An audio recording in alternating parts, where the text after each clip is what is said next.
Born to be wild, but this Broly's gonna be an even gooder boy.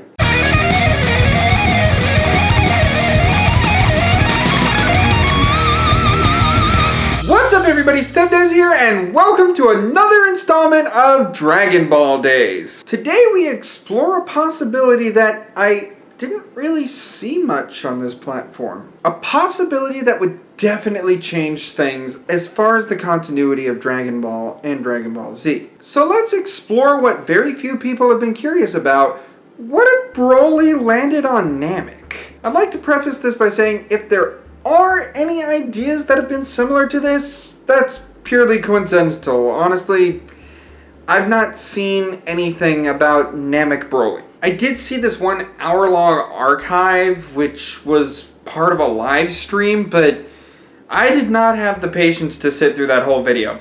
Sorry, gents. With that, we head to Planet Vegeta, where the new Lord Frieza is being inducted and introduced to the Saiyan population. Everything goes just as it did in the anime. The main difference here is that Paragus does not meet Broly immediately. And King Vegeta wasn't intending on sending the baby to Namek. He was intending to send him to Vampa. Let's just say, so this story can stick, Broly's ship kind of hit a space rock or two and kind of veered off target from Vampa, heading deeper into space until finally colliding with planet Namek. We would go to a small Namekian family, a couple of brothers, who have made their abode farming the purple cabbages and fishing for the odd crabs that are not fully grown yet. One of them would see this thing fall from space and go to investigate, and sure enough, there's a child there. With this small family, they're able to feed the child, sure. They're able to farm and make sure there's plenty of vegetables, but eventually the child does hunger for meat. Well, there's crab meat. Like I said, there's crabs in that water. Could be some seafood. Well, when they realize that the child's hunger is not as sated, they have to go into their village and ask for some help. And the elder of their village does make a point that they don't want to do with just some commoners. The warriors don't mind though. When Broly starts eating them like crazy out of house and home, he gets visited by a Namekian warrior. He gets some training, sure, and as a reward, the Namekian warrior tears off his arm and just regrows it. There's your meat. Have fun. It would be some time before Broly actually met his dad. I would say roughly a 6-year-old Broly would meet his dad because his dad would have been going from planet to planet trying to find his son. And the Saiyan that was traveling with him, he died somewhere along the way. Paragus approaches the boy, introduces himself as his father, and asks the people what they can do because they're just nomads who have left a cruel and overbearing king and just wish to seek asylum on a peaceful planet. Nobody knows they're there. He does not know that Planet Vegeta's gone. After conversing it amongst themselves, they believe it would be best that Lord Guru weighed in on this. After several warriors escort the spacemen to Lord Guru's abode, Nail lets them in and introduces them to Lord Guru, who then passes judgment. As you might know, our planet is going through a drought. This is a very concerning time for my people. However, if you can bring us clean water from another planet, we will allow you to stay. Paragus is fine with this. He knows how to scan for planets with an abundance of clean water, and he has at least a few different jugs to fill up with the water.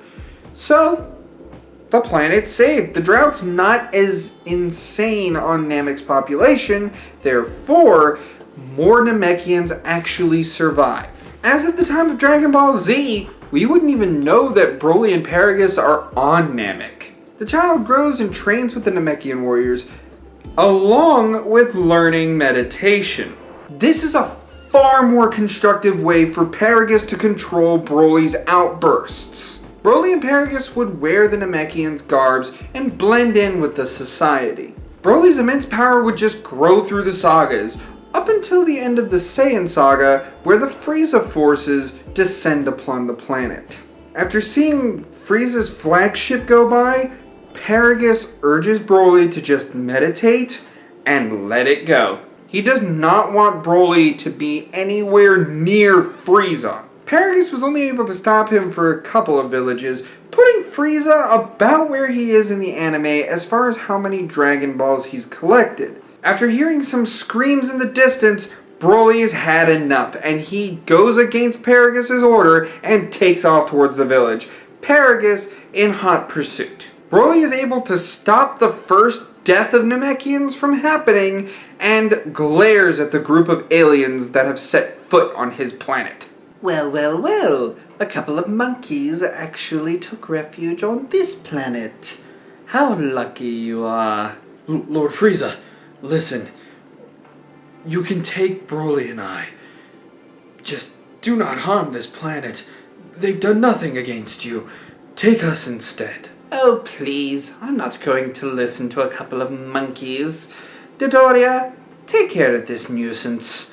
And his son, too. Paragus takes a defensive stance, and just as Dodoria throws his fist at the man, Broly catches it. He grips Dodoria's wrist and starts twisting his hand while threateningly glaring into the pink alien's eyes. You do not threaten my family. Paragus tells Broly to hold him right there. He gets a few good hits in, and eventually Dodoria is flown back, and requests for Zarbon to help him out. This is now a tag battle. I think now would be a good time to talk power levels. During the Namek saga, Dodoria and Zarbon's power levels are 22,000 and 23,000 respectively. Broly and Paragus had been training with the Namekian Warriors, so shouldn't their power levels be larger? I don't think it would be as drastic. Each Namekian Warrior is about at 3,000, so maybe 4,500, 5,000, thereabouts.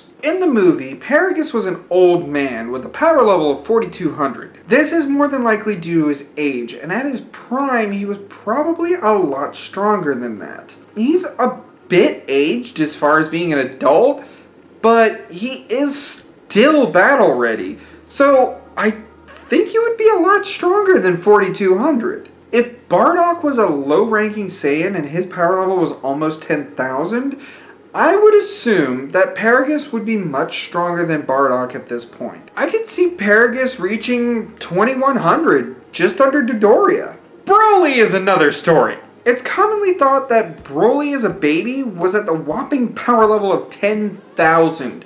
So let's use that in this scenario. Growing up training and having a much bigger threshold for improvement, I would say Broly's power level would be at about 150,000. We're talking about the legendary Super Saiyan here. I do not need to tell you. Oh, why am I acting so surprised? You all saw this coming. Broly and Paragus, mostly Broly, handle Frieza's left and right hands extremely easily. Frieza hates this, but getting a read on the power levels, he thinks that the Ginyu Force should have an answer for this. Frieza absolutely hates this, and he's about to get in and get his hands dirty, but Broly powers up in a form of rage in order to scare everyone away, and this destroys all the scouters.